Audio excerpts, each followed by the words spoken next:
నమస్కారం, city news కి స్వాగతం. పట్టణంలో ఆదివారం నిర్వహించే పల్స్ పోలియో కార్యక్రమానికి అన్ని ఏర్పాట్లు పూర్తి చేసినట్లు పట్టణ వైద్య ఆరోగ్య అధికారి మొవ్వ యేసుబాబు తెలిపారు. 0 నుండి 5 ఏళ్లలోపు ఉన్న 11,632 మంది చిన్నారులకు పోలియో చుక్కలు మందు వేయడానికి పట్టణ వ్యాప్తంగా 58 పల్స్ పోలియో కేంద్రాలు ఏర్పాటు చేసినట్లు చెప్పారు. తల్లిదండ్రులు తమ పిల్లలను సమీపంలోని పోలియో కేంద్రానికి తీసుకొచ్చి తప్పనిసరిగా చుక్కల మందు వేయించాలని కోరారు. ఒక్క చిన్నారి కూడా మిగలకుండా ప్రతి చిన్నారికి పోలియో చుక్కలు వేయించడం ద్వారా పోలియో రహిత సమాజ నిర్మాణానికి సహకరించాలని ఆయన విజ్ఞప్తి చేశారు. రేపు జూన్ 28వ తారీఖు అనగా రేపు ఆదివారం నేషనల్ ఇమ్యునైజేషన్ డే, జాతీయ పల్స్ పోలియో ప్రోగ్రాం, పోలియో నివారణ ప్రోగ్రాం జరుగుతుందండి. సో దీనికి 0 to 5 years అంటే 5 సంవత్సరాలు నిండిన పిల్లల వరకు, సో పుట్టినప్పటి నుంచి 5 సంవత్సరాలు నిండిన వాళ్ళందరికీ పల్స్ పోలియో చుక్కలు వేయడం జరుగుతుంది. మన తెనాలి మున్సిపాలిటీ పరిధిలో 11,672 మంది పిల్లలు ఉన్నారండి. సో వీళ్ళందరికీ 58 బూతుల్లో, మన తెనాలి మున్సిపాలిటీ టౌన్ పరిధి వరకు 58 పల్స్ పోలియో బూతుల్లో చుక్కలు వేయడం జరుగుతుంది. అలాగే ఎవరైనా బూతుల్లో వచ్చి వేయించుకొని ఎడల, సో ఈ సమాచారం తెలియకపోయినా ఎవరైనా బూతుల్లో కవర్ అవని చిల్డ్రన్స్కి next day house to house activity ఉంటుందండి. సో ఇంటి వద్దకు వచ్చి వేస్తారు. సో ఇంటి వద్దకు వచ్చి వేస్తారు కదా అని మీరు రావటం మానుకోవద్దండి. అందరూ బూతుల్లోకి వచ్చి మ్యాక్సిమం రేపే అందరు బూతుల్లోనే పల్స్ పోలియో చుక్కలు. ఇది ఒక మాస్ ఇమ్యునైజేషన్ ప్రోగ్రాం 1995 సంవత్సరం నుంచి జరుగుతుంది. సో మన దేశం మొత్తం రేపు పల్స్ పోలియో ప్రోగ్రాం జరుగుతుంది.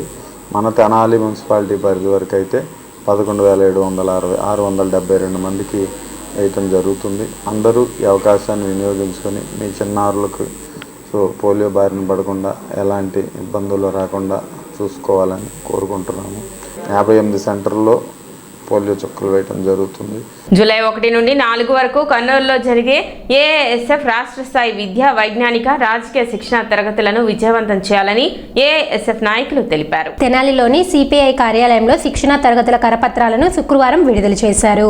రాష్ట్ర నాయకులు పాసం వెంకటేష్, గుంటూరు జిల్లా అధ్యక్షులు గండు శివ, జిల్లా కార్యదర్శి బండరపు యశ్వంత్ రఘువీర్ శిక్షణ తరగతులు విజయవంతం చేయాలని పిలుపునిచ్చారు.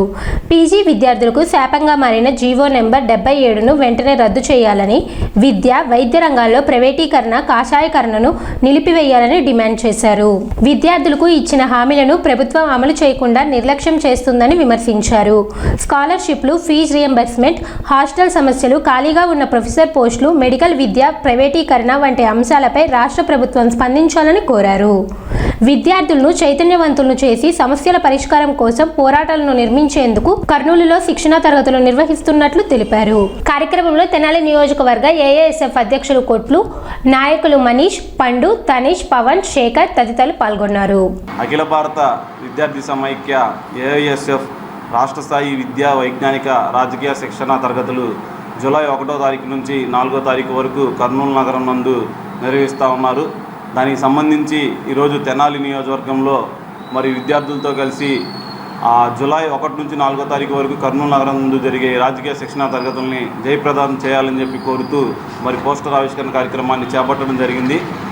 అఖిల భారత విద్యార్థి సమైక్య అనేది భారతదేశంలోనే మొట్టమొదటి విద్యార్థి సంఘంగా ఆవిర్భవించి నాటి నుంచి నేటి వరకు విద్యార్థులు ఎదుర్కొంటున్న ప్రతి సమస్య మీద మరి అలుపెరగని పోరాటాలు నిర్వహిస్తూ భారతదేశంలోనే అత్యున్నతమైనటువంటి విద్యార్థి సంఘంగా ఎదగడం అనేది చాలా గొప్ప విషయం. అయితే విద్యార్థులు ఎదుర్కొనే ప్రతి సమస్య మీద పోరాటం నిర్వహించి ఆ సమస్యను పరిష్కార దిశగా అఖిల భారత విద్యార్థి సమైక్య ముందుండి పోరాటం చేస్తూ ఉంటుంది. ఈ కర్నూలు నగరం నందు జరిగే ఈ రాజకీయ విద్యా వైజ్ఞానిక సదస్సుల్లో మరి విద్యార్థుల యొక్క సమస్యల్ని పరిష్కరించాలని చెప్పి కోరుతూ వేదికగా ఈ సదస్సుని నిర్వహించడం జరుగుతూ ఉంది. ఏఐఎస్ఎఫ్ అఖిల భారత విద్యార్థి సమైక్య ఆంధ్రప్రదేశ్ రాష్ట్ర సమితి ఏదైతే నిర్వహిస్తున్న ఈ రాజకీయ శిక్షణ తరగతులు 1 నుంచి 4 వరకు కర్నూలులో జరుగుతూ ఉన్నాయి. ముఖ్యంగా ఈ రాజకీయ శిక్షణ తరగతుల్లో మన మాజీ ఏఐఎస్ఎఫ్ నాయకులు గుజ్జల ఈశ్వరయ్య గారు ప్రస్తుత సిపిఐ పార్టీ రాష్ట్ర ప్రధాన కార్యదర్శిగా పనిచేస్తున్నారు. వాళ్ళు కూడా పాల్గొంటున్నారు. ఈ ఈ ఏదైతే రాజకీయ శిక్షణా తరగతులు ఉన్నాయో పెద్ద ఎత్తున విద్యార్థులు పాల్గొని ఈ రాజకీయ శిక్షణా తరగతులు జయప్రదం చేయాల్సిందిగా, అదేవిధంగా గుంటూరు జిల్లాలో ఉన్న అన్ని అందరు విద్యార్థులందరూ పాల్గొని ఈ రాజకీయ శిక్షణ తరగతుల్లో పార్టిసిపేట్ చేసి ఏదైతే ఇప్పుడు బయట జరుగుతున్న విద్యార్థులపై దాడులు కానీ, అదేవిధంగా ప్రస్తుత ఇప్పుడు ఇండియా కూటమి చేస్తున్న ఈ తీసుకొస్తున్న ప్రత్యేకమైన న్యూ ఎడ్యుకేషన్ పాలసీ వ్యతిరేకంగా ఎలా పోరాటం మొదలయ్యాలనేది ఈ రాజకీయ శిక్షణా తరగతుల్లో ఈ కాన్సెప్ట్గా పెట్టుకొని తెలపడం జరుగుతుంది. ఏఐఎస్ఎఫ్ రాష్ట్ర స్థాయి శిక్షణా తరగతులని జూలై 1 నుంచి 4వ తేదీ వరకు కర్నూలు నగరంలో చేపట్టబోతా ఉంది రాష్ట్ర సమితి. ఈ రాష్ట్ర స్థాయి శిక్షణా తరగతులకి రాష్ట్ర వ్యాప్తంగా అన్ని జిల్లాల నుంచి పాల్గొంటూ ఉన్నారు. ఈ రాష్ట్ర స్థాయి శిక్షణా తరగతుల ముఖ్య ఉద్దేశం, ఈరోజు ఎన్డీఏ కూటమి ప్రభుత్వం ఈ రాష్ట్రంలో అధికారంలోకి రాకముందు ప్రస్తుత విద్యాశాఖ మంత్రి నారా లోకేష్ గారు ఈ రాష్ట్రంలో ఎవరైతే డిగ్రీ ఉన్నారో వాళ్ళకి పెండింగ్లో ఉన్న ఫీజు రియంబర్స్మెంట్లు విడుదల చేస్తామని చెప్పి హామీ ఇచ్చారు. ఈరోజు మీరు అధికారంలోకి 2 సంవత్సరాలు అవుతున్నా కానీ ఎప్పటికీ ఏ ఒక్క విద్యార్థికి కూడా పేపర్కి ప్రకటనలు మాత్రం ఇస్తున్నారు కానీ 100 కోట్లు రిలీజ్ చేస్తున్నాం, 200 కోట్లు రిలీజ్ చేస్తున్నాం కానీ ఏ ఒక్క విద్యార్థికి ఈరోజు బ్యాంకుల్లో విద్యార్థులకి డబ్బులు పడలేదని చెప్పి ఈరోజు ఏఐఎస్ఎఫ్గా తెలియజేస్తాను. అలానే పీజీ విద్యార్థులకు శాపంగా మారిన జీవో నెంబర్ 77 రద్దు చేస్తామని చెప్పారు. ఆనాడు జగన్మోహన్ రెడ్డి ఈ జీవో నెంబర్ 70 రద్దు చేస్తామని చెప్పి ఆ రోజు యువగలం పాదయాత్రలో నారా లోకేష్ గారు మీటింగ్ నిర్వహించి విద్యార్థులకు హామీ ఇవ్వడం జరిగింది. నేను అధికారంలోకి రాగానే జీవో నెంబర్ 77 రద్దు చేస్తామని చెప్పారు. ఈరోజు ఆ జీవో నెంబర్ 77 ఈరోజు పీజీ విద్యార్థులకు శాపంగా మారిందని చెప్పి తెలియజేస్తాం. వర్షాకాల నేపథ్యంలో సీజనల్ వ్యాధులు ప్రబలే అవకాశం ఉన్నందున ప్రజలు అప్రమత్తంగా ఉండి వ్యక్తిగత పరిశుభ్రతతో పాటు పరిసరాల పరిశుభ్రతను కూడా పాటించాలని పట్టణ వైద్య ఆరోగ్య అధికారి మొవ్వ యేసుబాబు విజ్ఞప్తి చేశారు. వర్షాకాలంలో డెంగ్యూ, మలేరియా, వైరల్ జ్వరాలు వంటి సీజనల్ వ్యాధులు వ్యాప్తి చెందే అవకాశం ఉన్నందున ప్రజలు తగిన జాగ్రత్తలు తీసుకోవాలని పట్టణ వైద్య ఆరోగ్య అధికారి మొవ్వ యేసుబాబు సూచించారు. ఇళ్ల పరిసరాల్లో నీరు నిల్వ ఉండకుండా చూసుకోవాలని, దోమలు పెరగకుండా వాటి ఆవాసాలను పూర్తిగా తొలగించాలని తెలిపారు. బయట విక్రయించే తినుబండారాలను తినకుండా పరిశుభ్రమైన ఆహారాన్ని మాత్రమే తీసుకోవాలని సూచించారు. వ్యక్తిగత పరిశుభ్రతతో పాటు ఇంటి పరిసరాలను కూడా శుభ్రంగా ఉంచుకోవాలని, జ్వరం లేదా ఇతర అనారోగ్య లక్షణాలు కనిపిస్తే వెంటనే సమీప ప్రభుత్వ ఆసుపత్రిని సంప్రదించాలని కోరారు. ప్రజలందరూ అప్రమత్తంగా ఉంటే సీజనల్ వ్యాధులను నివారించవచ్చునని ఎంహెచ్ఓ మొవ్వ యేసుబాబు తెలిపారు. రాబోయేది వర్షాకాలం, దోమల సీజన్. సో మీరు కూడా మీ ఇంటి పరిసర ప్రాంతాల్లో నీరు నిల్వ ఉండకుండా చూసుకోండి. మేము కూడా డ్రైన్స్ డిసిల్టేషన్ చేస్తున్నాము. ఎక్కడ దోమలు నిలవకుండా మా శక్తి వంచన లేకుండా చేస్తున్నాము. మీరు కూడా మాకు సహకరించి మీ పరిసరాలు పరిశుభ్రతగా ఉంచేటట్టు దోమలకు నీటి నిల్వ లేకుండా దోమలకు ఆవాసాలు లేకుండా చూసుకోవాలండి. అలాగే పర్సనల్ ప్రొటెక్షన్ కూడా చూసుకోవాలి. దోమతెరలు వాడటం, మస్కిటో రిపెల్లెంట్స్ వాడటం ఇలాంటివి చూసుకోవాలి. అలాగే వర్షాకాలం వచ్చిందండి, అంటువ్యాధులు ప్రబలే సూచనలు ఉన్నాయి.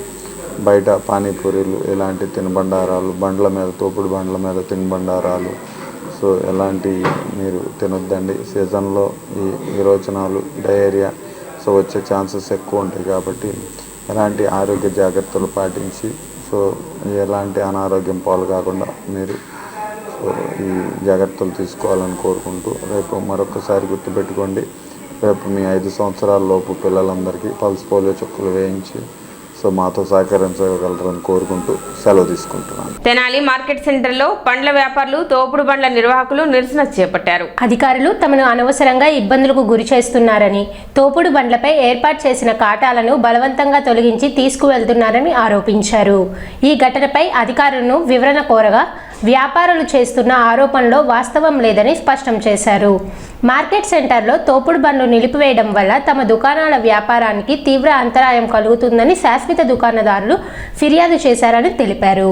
ఆ ఫిర్యాదుల మేరకే తోపుడు బండ్లను అక్కడి నుంచి తొలగించాలని సూచించామని, ఎలాంటి బలవంతపు చర్యలు చేపట్టలేదని అధికారులు పేర్కొన్నారు. మార్కెట్లో ట్రాఫిక్, వ్యాపార కార్యకలాపాలు సజావుగా సాగేందుకు నిబంధనల ప్రకారం చర్యలు తీసుకుంటున్నామని వివరించారు. అబ్జెక్షన్గా రోడ్డు మీద పెడుతుంది. మా చిరు వ్యాపారం అన్న, మా కొట్లు పాడు ఏమీ లేవు. గత 40 ఏళ్ళ నుంచి 30 ఏళ్ళ నుంచి ఇదే రోడ్డు మీద బతుకుతున్నాం. రోడ్లు పెరిగినాయి, జనాభా పెరిగారు, మేము కూడా సర్దుకొని వెనక్కి బతుకుతున్నాం, కొట్లను బతికిలాడుకొని. అట్లాగే మా పరిస్థితులను బట్టి మేము జనాలకి సహకరించి మేము వెనక్కే బతుకుతున్నాం. అది కూడా కాకోకుండా దౌర్జన్యం ఎక్కువైపోయింది.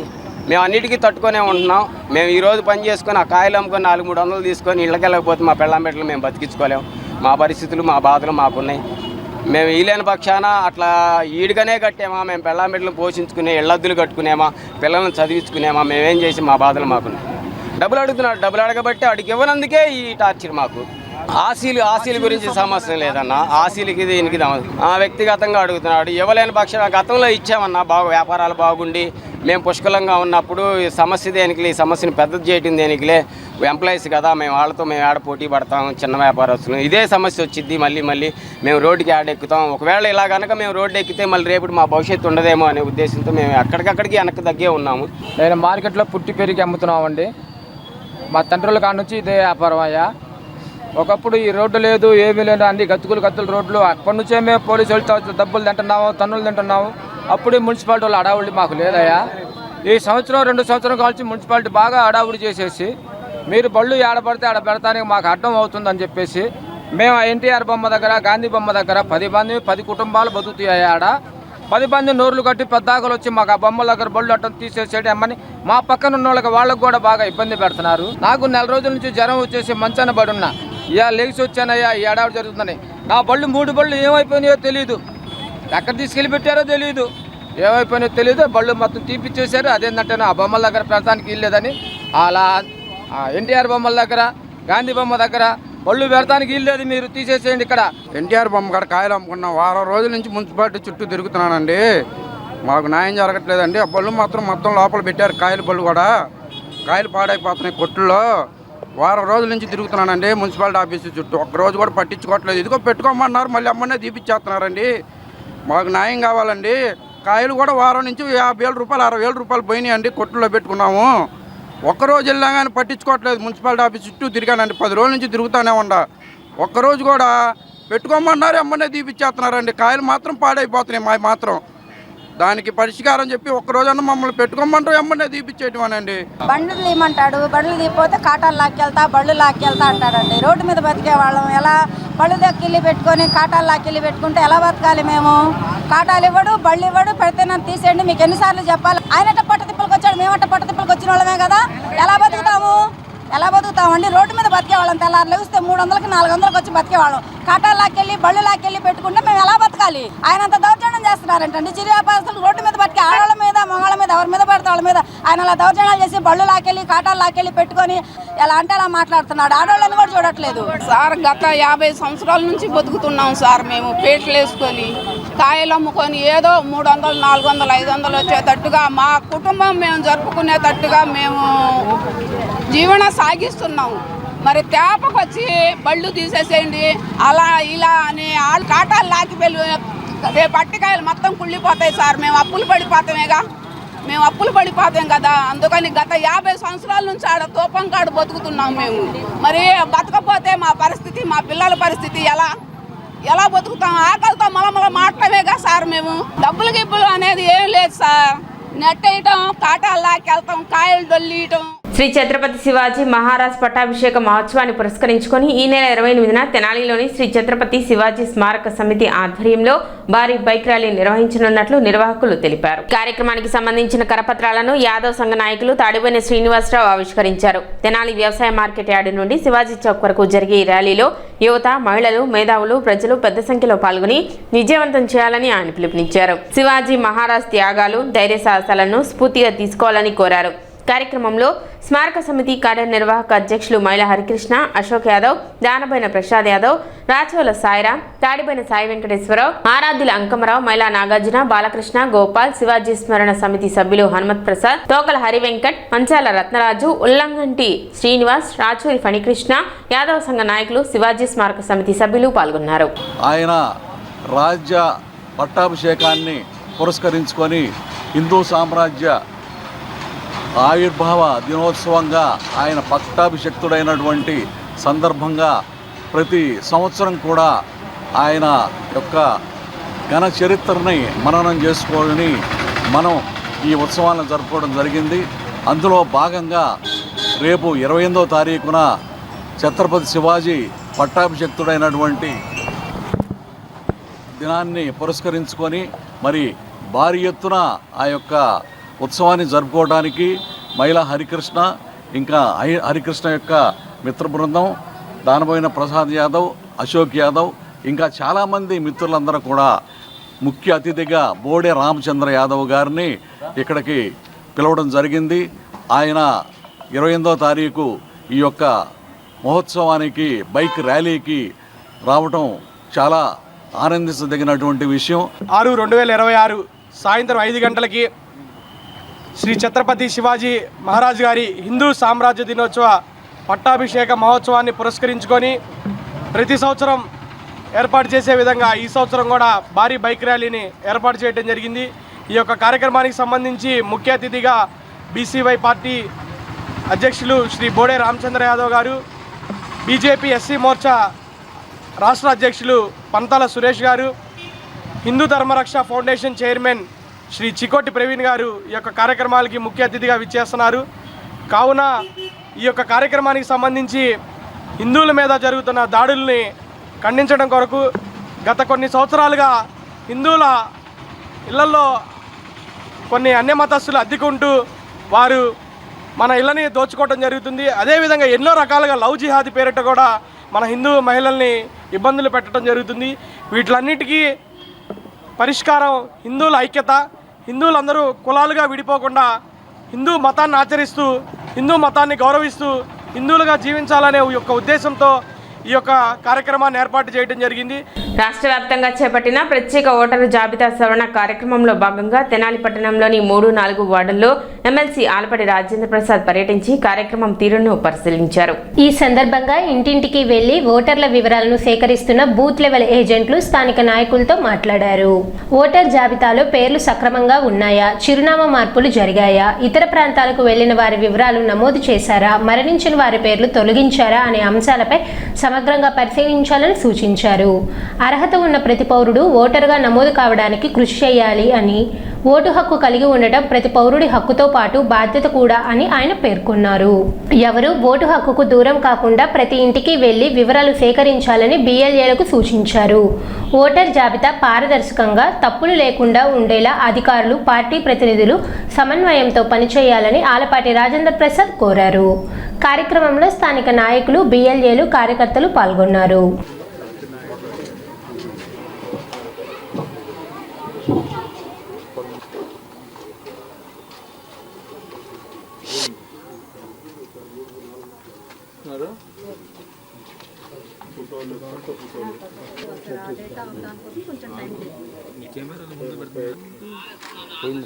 వచ్చినప్పుడు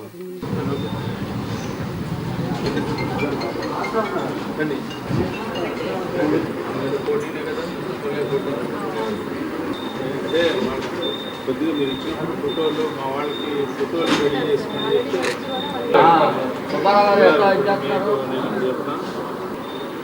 ఓటీ అంటే చేసిన దీంతో పాటు ఏంటి వీళ్ళకి ఆధార్ కార్డు, ఫోన్ కార్డు,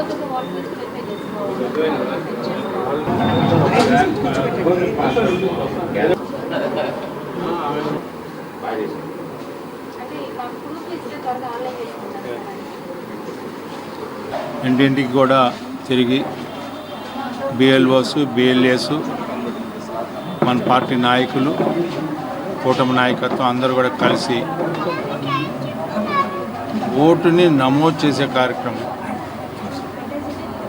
ప్రతి ఒక్క ఓటరు నమోదయ్యేలా చూసే కార్యక్రమం, వాళ్ళకి సంబంధించిన ఆధార్ కార్డు కానీ ఓటర్ ఐడెంటిఫై అవటానికి కావాల్సినటువంటి 12 విధానాల్లో ఏదో ఒక ఐడెంటిఫికేషన్తో ఈ రోజున గత వారం రోజుల నుంచి కూడా ఈ కార్యక్రమాన్ని కొనసాగిస్తూ ఉన్నాం. ఫామ్స్ అన్నీ ప్రతి ఇంటికి కూడా 99.9% ఇవ్వటం జరిగింది. కలెక్షన్ వచ్చేటప్పటికే 8% మాత్రమే జరిగింది. 2,73,000 ఓట్లు ఉంటే 8% మాత్రమే డిజిటలైజ్ అయింది. ఇంకా 92% డిజిటలైజ్ అవ్వాలి.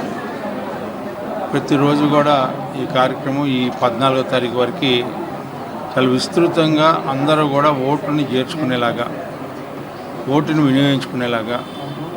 ఎందుకంటే మీరు 14వ తారీఖు లోపల ఎవరైతే ఓటు నమోదు చేసుకోలేకపోతారో వారు ఆ తర్వాత ఓటర్గా నమోదు చేసుకోవాలంటే మనకి తుది విడత విడుదలయ్యే జాబితాలో మాత్రం ఓటు ఉండకపోవడానికి ఎక్కువ ఆస్కారం ఉంటుంది. అది మాత్రం మనందరం కూడా గుర్తుపెట్టుకోవాల్సిన అంశం.